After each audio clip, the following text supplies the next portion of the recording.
आयोगाने मतदान यादीमध्ये हेराफेरी केलेली आहे.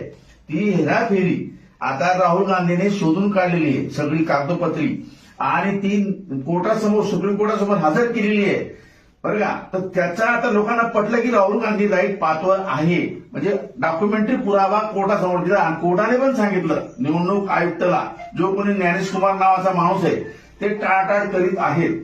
पण चूक कशी याच्यामध्ये की याच्यामध्ये एका माणसाला 50 मुलं दाखवले आणि निवडणुकीत यादीमध्ये नाव लिहिलं. आणि तो माणूस म्हणतो मला 50 मुलं नाही, 2च मुलं आहेत.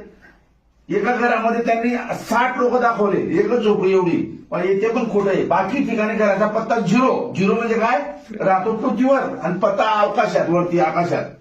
अशा प्रकारे सगळी हेराफेरी झालेली आहे.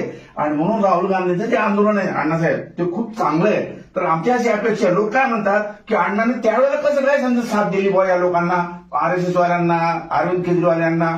तर यावेळेला सुद्धा अण्णांनी साथ दिली पाहिजे. अण्णांचा मुख्य हेतू काय, लोकशाही वाचवणे. तर मग हा काँग्रेसवाला आहे का भाजपाला आहे का सेनेवाला आहे, हा आपण फरक करायचा नाही, बरोबर ना.